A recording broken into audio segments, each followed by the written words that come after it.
Now, join us on the program. Very pleased to have with us John Fraser, NRA ILA's Director of Research and Information Division. John, how are you, sir? Hi, Cameron. How are you? I'm doing very well. Appreciate you coming on the program this afternoon to talk about these new executive actions from the White House. This is not the first go-round we've seen of these executive actions, but it's interesting what the president announced today here. So let's talk about the first measure, this banning the reimportation of what the president described as military-grade weapons. What are we talking about, John? Well, what we're talking about is the guns that millions of Americans carried in defense of our country overseas in past wars, especially in the 20th century, and which were later provided to foreign countries as military aid, police aid, that kind of thing, and which are now obsolete for those purposes, but which those countries now want to sell back. And if the choice is for rifles to end up on some international black market or to end up in the gun safes of American collectors, I think I know which one I'd pick. Well, absolutely. I mean, and so we already saw about a year ago, maybe a little bit more than a year ago, the Obama administration banning the reimportation of about 280,000 M1 Garands and M1 Garand carbines from South Korea, right? Exactly, and that is the probably the biggest deal that would be currently affected by this. It's a battle that has been going on, believe it or not, from with respect to one import application or another for really decades. And Congress has repeatedly stepped in to try to make clear that these historic guns, which are legal to make in the United States, right, legal to sell in the United States, can be imported. That's an important point. An M1 Garand, for example, can be manufactured in the United States. You could make the exact same gun in the United States that they now don't want you to be able to import from Korea or wherever. This is absurd. Now, and the reason for this, they say, to reduce the chances that these guns could be used in crimes. And John, I have to tell you, I look at a lot of crime stories every day. I don't recall ever running across a crime story in which an M1 Garand was used, or in which the gun was traced back to a surplus a sale like this. That's just absurd to say that this is going to be an effective crime fighting tool. Yeah, exactly. A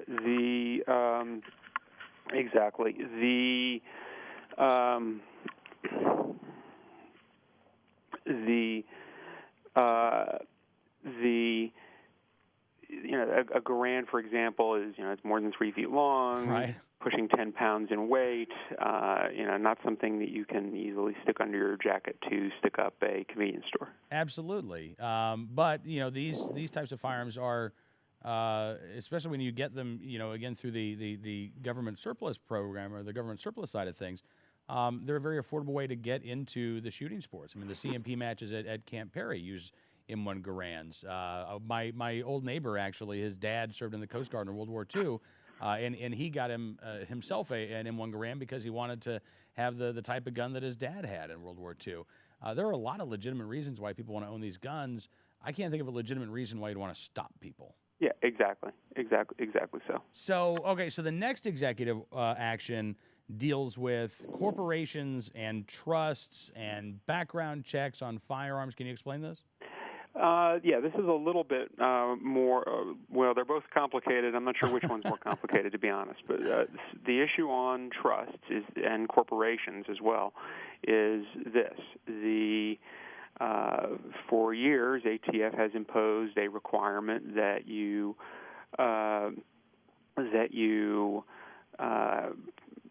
get approval from a chief law enforcement officer for transfers of firearms regulated by the National Firearms Act. The most popular ones these days are suppressors. People want to protect their ears, short-barreled rifles for home defense and that sort of thing. But unfortunately, a lot of chief law enforcement officers, police chiefs, and sheriffs won't sign off on those transfers. but that requirement doesn't apply to transfers of firearms to trusts and corporations. So some people, an increasing number of people, have formed trusts and corporations to do that. Now, there's a quirk in the law that requires photographs and fingerprints for transfers to individuals, but not for transfers to trusts and corporations. So they're now planning on imposing that requirement on trusts and corporations as well. You know, the most outrageous. I haven't seen the language of the proposed regulation here, but the outrageous thing is the language that's being used to promote it, saying that the current law is going to allow dangerous people to acquire the most dangerous guns in America and that kind of thing. Well, the idea that criminals are going to hire lawyers to file corporate paperwork or draft trust documents for a couple $1,000 so that those papers in turn can be sent to ATF, right, with the criminal's name all over them. And by the way, it's still against the law. It's still against federal law for that criminal to possess a round of ammunition or to actually possess that gun. Exactly. Right? Exactly. So how many? I'm just curious. Any idea how many cases like this DOJ has prosecuted since President Obama came into office? No idea on any prosecutions. They've processed thousands of trust transfers, but the odds that any of these are intentional acts by known criminals to circumvent the law. I don't want to get my local sheriff to sign off, so I don't want to go through background checks. So I'm going to get a lawyer to send my name to ATF for me. It's just this has just been a banner week, I got to say, John, for the gun control folks. I mean, they're issuing executive orders that will do nothing to touch violent crime. We had former President Clinton say yesterday it was easier, or either apparently it's easier in this country and therefore it's a horrible country we live in, to buy a quote-unquote assault weapon than it is to vote. There's just all kinds of just this weird, for people who keep saying they're not anti-gun, John, they're just making a lot of weird anti-gun statements these days. Yeah, it is pretty crazy. But